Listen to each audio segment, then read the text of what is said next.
Hello ladies and gentlemen, Ford here from Ford's Tool Reviews. I know I've been making a lot of videos about ratcheting wrenches lately. That's because this is now becoming the standard that you're going to find in a mechanic shop, tool shop, woodworking shop. Everyone's now going to try to ditch these traditional style wrenches, but they're always good to have around, so I included it in the video. Today we're going to be discussing the different types of ratcheting wrenches that you can buy, at least the ones that I have. And all of these are going to be done in half-inch increments. So today we are going to be working on the anvil vise like we were doing in the last video down in the shop. And we're going to be talking about different ways to work with these wrenches. Now we're going to start with the screwdriver, and I'm starting with this one specifically because I have to tighten this thing down. So this is a Pittsburgh ratcheting screwdriver. This is not necessarily a wrench, but it has a wrench attachment, so I included it. And it also ratchets, so technically it is a ratcheting wrench. By the way, the toolbox I'm working on, I'm not sponsored by Husky. Husky, if you guys want to sponsor me, let me know via my YouTube channel. Not begging for sponsorships right now, but not afraid to take one. Let me go ahead and take the screwdriver and tighten this nut and bolt together.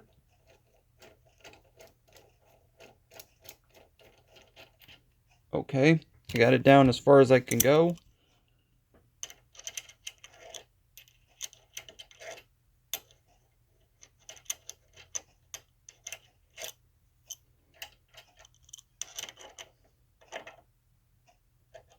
Alright, so we got it down.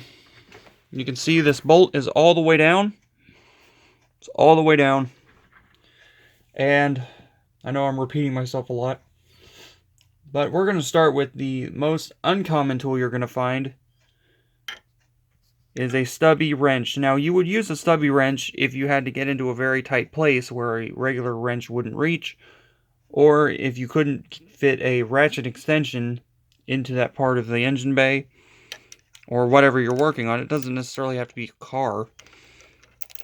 And you would turn it. Now, of course, you can take your box end when you get done. Namely, I have a Pittsburgh wrench here. I've tightened it down as much as I can with the ratchet. I get on it with the regular side of the wrench. It's done. I gotta take it off. There we go. It let go.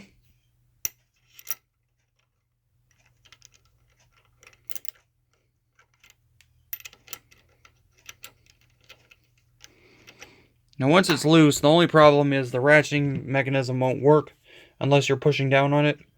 Now, since we're talking about ratcheting box ends, let's talk about the extended one. This is, or the regular size one, this is the Pittsburgh half-inch flex head ratcheting wrench that you guys saw in the last video. And and typically you would use this for places in your engine that you couldn't get, or if you needed a wrench in a pinch and you needed one that was this size.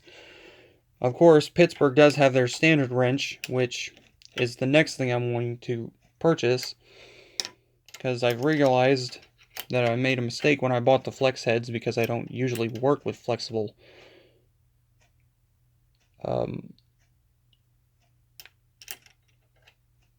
I don't really usually have the need for one, but sorry about the grandpa moment there, but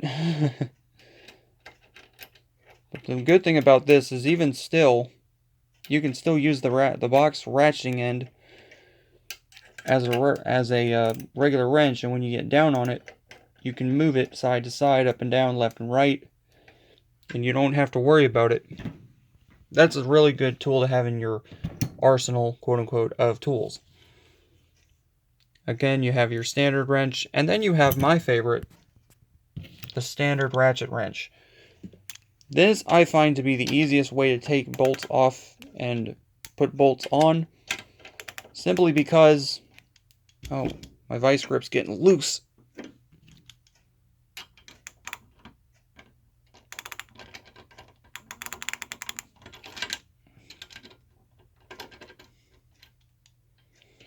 Now the only problem I have with this is once I get done here,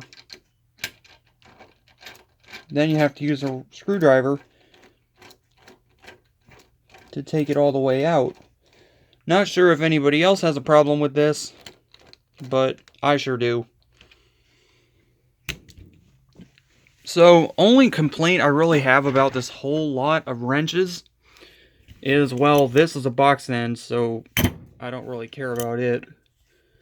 But the ratcheting mechanism, it seems, is not very finely toothed on some of these. On the Pittsburghs, they have 72 teeth like everyone else. Craftsman, Cobalt, Milwaukee, all those other brands.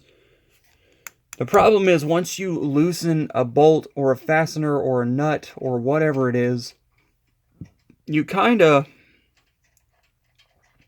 have to give some inertia to get it to loosen all the way if you don't want to use your hand.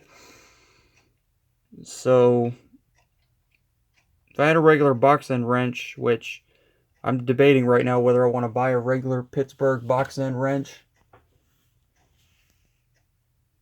in the future, but all in all, these are great tools. The only one that's not a Pittsburgh is this adjustable wrench, is an Essentials wrench. I'm not even sure Essentials makes these anymore. But all the rest of these are Pittsburgh. And like I said, it's not that I hate Craftsman, and it's not that I hate Husky, and it's not that I hate Cobalt, and it's not that I hate... I've heard Ryobi is thinking about making an automotive line of tools. It's not that I hate SK or Tecton or any of these other brands of wrenches. I can't think of the other one. Wera. It's not that I hate Wera. It's that Pittsburgh, for me, just has the best price, and it'll do what it needs to do, and this wrench actually is very well made for what it is. Same with all of these. I don't understand the big box prices when you can buy similar tools. So you don't get the selector switch. Well, you just turn it over in reverse. And oh, Ford tools. That's what I was thinking of. Although I'm thinking of getting a little bit of Ford tools because I like Ford kind of, and they make some pretty good products. Not every product they make is great, but anyway, guys, from Ford's Tool Reviews, I'm signing out. I will see you guys in the next video. Hopefully we won't be working with wrenches again, but you never know. I've been wanting to do this ultimate comparison battle for a long time, and now you guys know. That screwdriver's not mine, that's my relative's.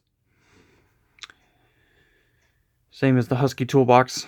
I'm not being sponsored by anybody here. Pittsburgh's not sponsoring me. Essentials Tools, not even Husky. They're not sponsoring me. So, this is just my honest tool review. Anyway, guys, see you guys in the next video. Take care.